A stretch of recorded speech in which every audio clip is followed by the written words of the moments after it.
Hello hi friends, అందరికీ నమస్కారం. It's me Roja 143 YouTube ఛానల్కి స్వాగతం. నా యూట్యూబ్ ఛానల్ ఇంకా ఎవరైనా సబ్స్క్రైబ్ చేసుకొని వాళ్ళు ఉంటే తప్పకుండా సబ్స్క్రైబ్ చేసుకొని నాకు సపోర్ట్ చేయాలని కోరుకుంటున్నాను. ఈ వీడియోలో నేనైతే ఒక 108 శక్తిపీఠాలలో ఒకటైన శక్తిపీఠం అమ్మవారి గురించి చెప్పబోతున్నాను. ఆ అమ్మవారి పేరే దారీదేవి. దారీదేవి అమ్మవారు ఉత్తరాఖండ్ రాష్ట్రంలో అయితే హిమాలయ పర్వత శ్రేణుల దగ్గర అయితే కొలువై ఉంటారు.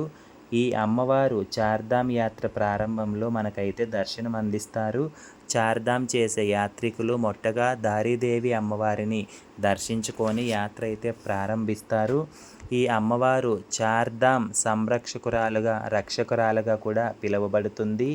చార్ధామ్ చేసే యాత్రికులంతా కూడా క్షేమంగా యాత్ర చేసుకొని రావాలని అందరికీ కూడా అమ్మవారు రక్షకురాలుగా అయితే ఇక్కడ అమ్మవారు అయితే ఉంటారండి.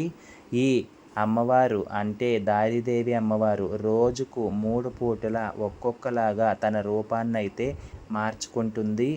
ఉదయం బాలికగాను, మధ్యాహ్నం యువతిలాగాను, సాయంత్రం వృద్ధురాలిగాను తన రూపాన్ని మార్చుకోవడం అయితే జరుగుతుంది. అలాగే 108 శక్తిపీఠాలలో ఒకటైన ఈ దారీదేవి అమ్మవారు కాళికాదేవి రూపంలో దర్శనమైతే ఇస్తారండి. అమ్మవారు ఇక్కడ ఈ గుడి రిషికేశ్ నుండి 120 కిలోమీటర్ల దూరంలో ఉంటుంది. శ్రీనగర్ వెళ్ళే దారిలో అలకనంద నదీ తీరాన ఈ దారీదేవి అమ్మవారైతే కొలువు తీరి ఉంటుందండి. 2013 సంవత్సరంలో మనందరికీ తెలుసు ఉత్తరాఖండ్ వరద ప్రవాహం అయితే ఎక్కువ అయిపోయింది. ఆ టైంలో ఈ ఆలయంకి ముప్పు పొంచి ఉన్నప్పుడు విగ్రహం మరియు తల మాత్రమే నదిలో కనిపించేవి. ఈ ఘటన జరిగిన తర్వాత ఆలయం చుట్టూ ఒక గోడ అయితే నిర్మించారు. వరద ఎక్కువ వచ్చినా, ఆ నది ప్రవాహం ఎక్కువైనా లోపలికి నీళ్ళు వెళ్లకుండా గోడ అయితే నిర్మించడం జరిగింది. మనం వీడియోలో చూస్తున్నట్టయితే అలకనంద నది ఉన్న మధ్యలో అయితే ఈ అమ్మవారి ఆలయం ఉందండి. ఈ అమ్మవారి చాలా చాలా శక్తి గలగా పవర్ఫుల్ అయిన అమ్మవారి ఆలయాన్ని తొలగించాలని చూసిన వాళ్ళైతే అసలు ఆనవాళ్ళు లేకుండానే పోతారు.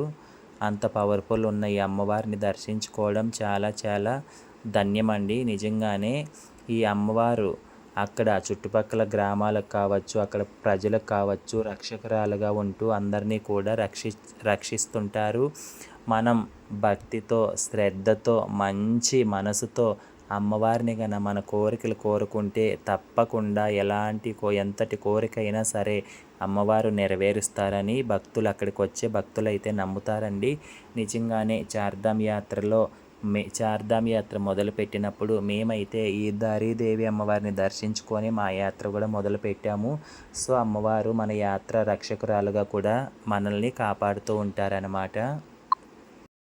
మన హిందూ సాంప్రదాయంలో భక్తులందరూ కూడా ఇక్కడికి వచ్చే భక్తులందరూ, యాత్ర చేసే భక్తులందరూ కూడా ఈ దారీదేవి అమ్మవారి ఆశీస్సులు పొందుతూ ఇక్కడ అమ్మవారికి అయితే పూజలు నిర్వహిస్తూ ఉంటారు. ఇక్కడ ప్రజలందరినీ కూడా అమ్మవారు రక్షకురాలిగా కాపాడుతూ ఉంటారనేసి ఇక్కడ పురాణాలు అయితే చెబుతాయి.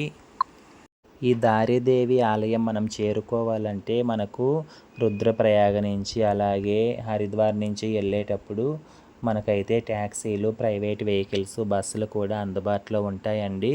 సో మనం యాత్ర మొదలు పెట్టాలనుకుంటే చార్ధామ్ యాత్ర మొదటగా దారీదేవి అమ్మవారిని దర్శించుకొని మా యాత్ర సవ్యంగా జరగాలి, ఎలాంటి ఆటంకులు లేకున్నా, ఎలాంటి ఇబ్బందులు లేకున్నా క్షేమంగా యాత్ర చేసుకొని సురక్షితంగా తిరిగి రావాలని ఈ అమ్మవారిని మనం దర్శించుకొని వెళ్తే మన యాత్రకు ఎలాంటి ఆటంకాలు లేకున్నా క్షేమంగా యాత్ర అయితే అయిపోతుందని భక్తుల నమ్మకం అండి. మేము కూడా అలాగే వెళ్ళాము.